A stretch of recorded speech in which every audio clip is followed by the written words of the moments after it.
Eamon Khan here for Seconds Out with the Romford Bull, the Romford Gent, Johnny Fisher, take two. I much appreciate for giving me a second bite at the cherry with the interview audio issues on my hand, which won't recur again. But I'm joking. No, thank you for coming down again, Eamon. Good to see you as always, mate. Appreciate you having me. Appreciate you giving me some of your time. I'm just going to say it now. Your flies are undone. You've got to do Oh, you know what? I will tell you. I will tell you about that after this interview. Don't say it. Right. I'm joking. Anyways, I think you clocked it as well yesterday. Did I? I think so. I don't think so. You're making it up. You're dreaming. But anyway, Johnny,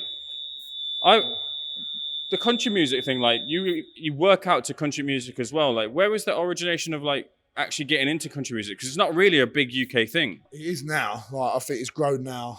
Like with Post Malone doing some country, Morgan Wallen, Luke Combs, like the big names, Zach Bryan. Especially with TikTok, it's all become big there. But I remember listening to it in 2016, 2017. Just at university, listened to it a bit. Country Roads was the big song at Exeter Uni. Like after nights out, I used to play it and just got into it. And it's just good. It's good. Me and Mark always say it's good for the soul, this type of music. And it ain't always about being revved up and having like hardcore music on. It's about being chilled in the boxing ring as well. I don't need to be any more revved up. I need to be relaxed. And I like the words. I like the stories behind a lot of the songs. So it just relaxes my brain a little bit and it's good for your soul. That's what it is. You ever tried a bit with the guitar? I'm no good on the guitar. William and Henry, my brothers, play a bit of guitar, but I'd rather just listen than do any of the work. But saying that, whenever I've gone to like live music concerts and stuff, I think they're no good. I think it's boring. I like listening to it in the car. I like listening to it when I'm driving and stuff. When I actually go and watch the live singers and you're in a crowd with hundreds of other people and it's just like, oh, you got to get home afterwards. You're thinking about that. You can't get comfortable. It's sweaty. Music's about being in your car, being at home, listening in your AirPods when you're training and stuff, you know? So live music's not a bit of me. What was the last live concert you went to? I remember I went to Kane Brown because William, his old girlfriend left him and he had these spare tickets for the Hammersmith Apollo. Kane Brown was there and I was there, and the whole time I was there, I was just like, my feet are really aching. I'm standing, a load of checkered shirts all around me. I just want to go home. There's no good food. I'm in South London somewhere and I don't know how to get home. So I just wanted to go home. There's that one. I went to country as well at the O2. And that was all right. Zach Brown Band were there, but it's not the same. I like listening in the car.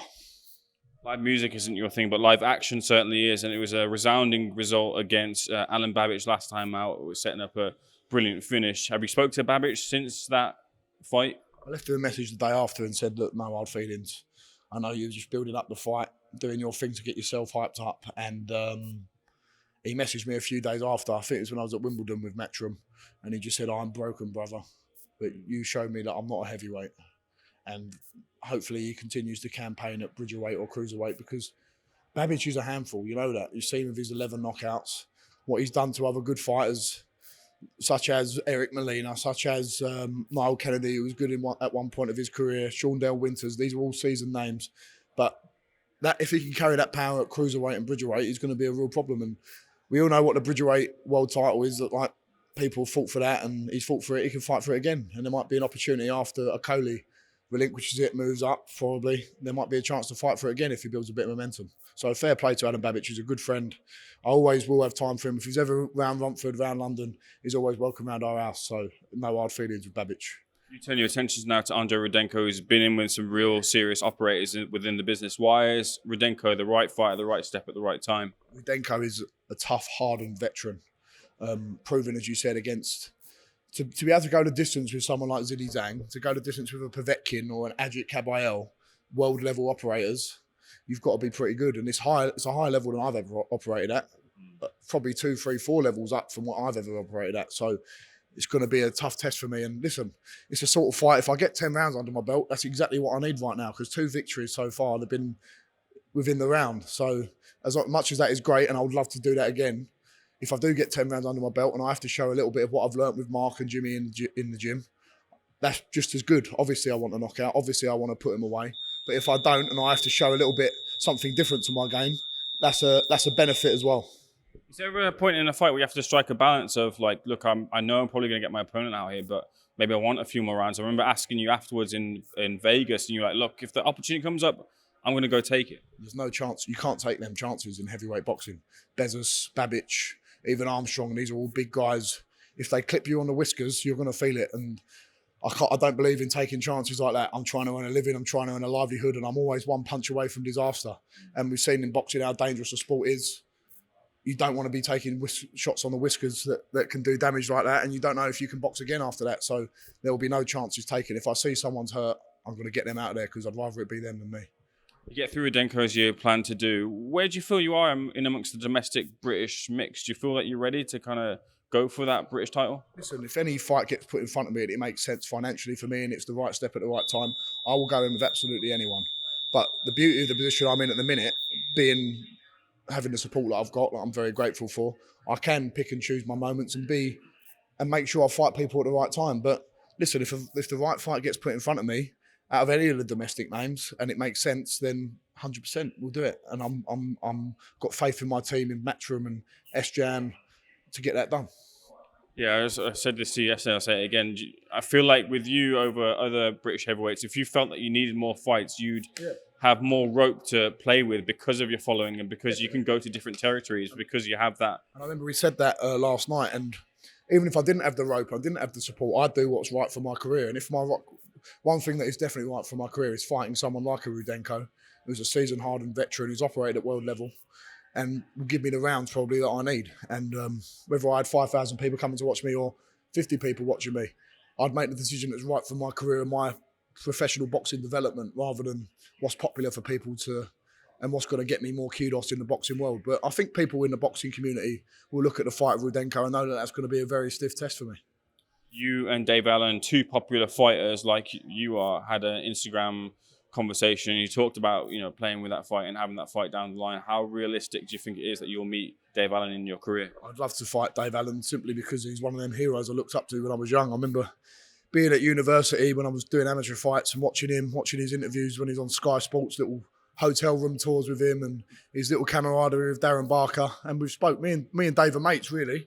I know we've probably not hung out that much, but we speak a lot on Instagram, and I've just invited him down for a Chinese as well. If that fight gets made, we can have a little pre-fight Chinese sit down as well to help get a bit of eyes on the fight. But I'd welcome that fight, the Romford Bull versus the White Rhino. What an amazing fight and spectacle that would be for people who are like boxing fans. And we've both got big followings, and I think people appreciate that we're down to earth, normal fellas as well. And I think people would like to see that fight.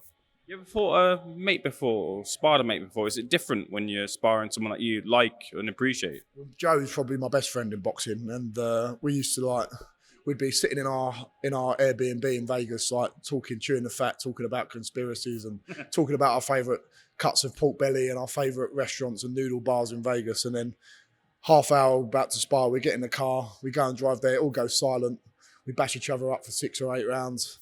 And then we shake hands after and say, what? Noodle bar? Noodle bar. And then we'll go over to the noodle bar and just forget it even happened. So it's a strange old world, boxing, and it's amazing how you can knock 7 bells out of each other but still be really good friends afterwards. And then if anything, when you're struggling together and you are doing that, you find a newfound respect for each other. And I think of Joe most when I think of that because he's the bloke who brought me through and gave me the chance, You mentioned Joe there. He's just on the losing end of a fight with Derek Chisora. A lot of talk about his fight future. I believe he's going to continue fighting on there.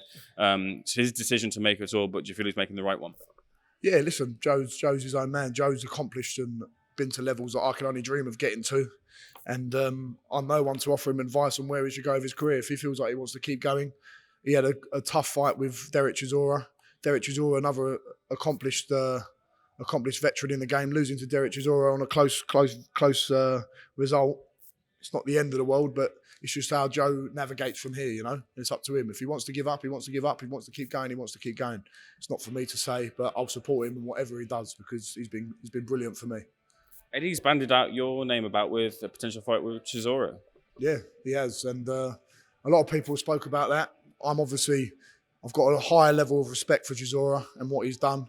All I was saying is if that fight got put in front of me and it made sense and Derek wanted it, I'm a fighting man. I can't say no, but I'm not going to be banging the drum saying I want to fight Chisora, I want to fight Chisora. I've got too much respect for the man. But if that's a fight that gets put in front of me and it makes sense, why not?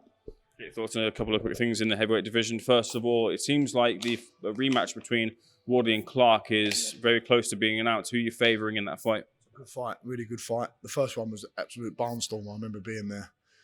I think if it goes a distance, I'd favour Clark. I think that good jab he's got and the boxing skills maybe just edge him with him. I've sparred Fabio loads. I know how powerful he is. I know how explosive he is, and you can be getting ahead of him in the rounds, but out of nowhere he can just explode. So that's the danger of Wardley, and he can get you out of there at any point. And nearly got Clark out there a few times, and I think if he's got that, if he's just kept training hard and kept that stamina up and kept building on that fitness side of it, he'll have it at any point to be able to get Clark out of there. So it really is one of them where you're on the fence. If it goes points, I'd favour Clark, but Wardley early if it goes early, you know. Right now, Martin Bakole is really kind of proven himself to be a real big problem in the heavyweight division, not just in sparring, but on the main broadcast in TV in front of people now. Martin Bakole's a big problema. He's a big problemo. If I was one of them big boys, Usyk, Joshua, even like Dillian White's, he's probably past Dillian White's now. But, you know, like the Zangs and stuff like that, I'll be thinking, that's a really, really hard fight. Probably one of the hardest ones out there for not much reward. So, rightfully, a lot of them blokes aren't really calling for that fight. But I think Bakole gives them all hard fights. I think he could beat Usyk. I've heard Dave Allen say it. A big man like that who can put shots together in 7s and 8s and not even using his legs, just going boom, boom, boom, boom. Not wasting too much energy. The rhythm he's got, he could get rid of... Pardon me, I've been burping. Sorry. Pardon. He could get rid of Usyk, you know? But what is it that gives you that confidence that he could do that? Like, what could Usyk not counter that with their foot movement like Michael Hunter did to good effect in their first fight? Of course he could. He could do that. And we've seen with the Michael Hunter victory over Bakole that when it's not going Bakole's way, maybe that changes his outlook a little bit on the fight and the body language can drop. But I don't know. Is Usyk the... how long can he keep doing it for? I mean, it's superhuman. He's 36, 37 and something like that. Unbelievable. And if Bakole catches him at the right time, 18 stone, throwing shots like that, not wasting too much, I think that could be the kryptonite for Usyk. But yeah, as you said, if we see the best Usyk, you probably still would fancy him for that. But I think Bakole is one of the ones out there who gives him the hardest fight. Huge fight coming up on September 21st between Anthony Joshua and Daniel Dubois. Who are you favouring to get their hand raised at the final bell? Definitely Anthony Joshua, but not the margin that people would suspect. So I reckon it's like a 55-60 to a 40-45 split in favour of Anthony Joshua. As we spoke about last night, Dubois can seriously whack. I've sparred him loads. Right hands can shake you to your absolute core. Like they shake you. I remember I got hit by one and it was like an electric shock going through my body.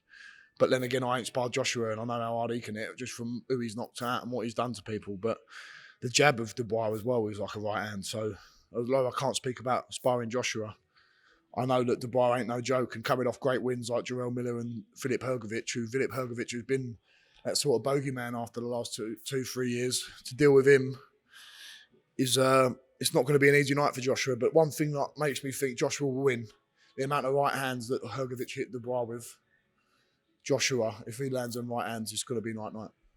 When people talk about this fight, they talk about, you know, the person to first hit their clean shot to land will get that eventual finish. But I just wonder if it's being kind of overlooked, the IQ, the boxing IQ of both fighters. Yeah. And where do you kind of rate them, especially with Dubois, who you've sparred? Dubois' distance control is very good. 3 or 4 inches in and out, and that's where he counters you with that right hand. If you lunge in a little bit too much, which I don't think Joshua will do, but with me, obviously, I've done that a few times, and he will tag you, he'll get you. So you've got to be vigilant, you've got to be on your mark, and obviously Joshua probably got a higher IQ than Dubois with the people that he's fought. But I don't think it's a case of who lands first. We've seen Dubois never been iced out, has he? He's been dropped by accumulation rather than big thunderous punches. So we've got to give more credit for Dubois for his chin and his tenacity. I know people give him stick for the fight against Joyce and even Usyk, but I thought he beat Usyk with that body shot. And I think the last 2 fights he's really shown he's turned a corner with the pressure Miller put on and the pressure in the first 2 rounds from Hrgovic, and he kept coming, and I think he's turned a corner. So this is going to be a fantastic fight. Offensively, is he better than he's been given credit for? When you had those spars with him, was he tough to land on it all? And how did you kind of counteract what he was doing? You can't load with Dubois at all. You can't load. Everything's got to be like a little tappers. I know as a heavyweight, you say tappers, but it's still heavy shots because you're still boom boom. And then you can't just lunge in with him. His defence is too good. His defence in terms of his footwork, in and out. And the head don't move too much. It's probably moving a little bit more now since being with Don Charles, who's a great coach. But it's more his distance control makes him a high-level defensive fighter as well. Johnny, I really appreciate your breakdowns. Thank you so much for being the Seconds Out. Thank you so much for being a gent and doing this for the second time. Even better to see you, Johnny. I know you a story. Thank you so much.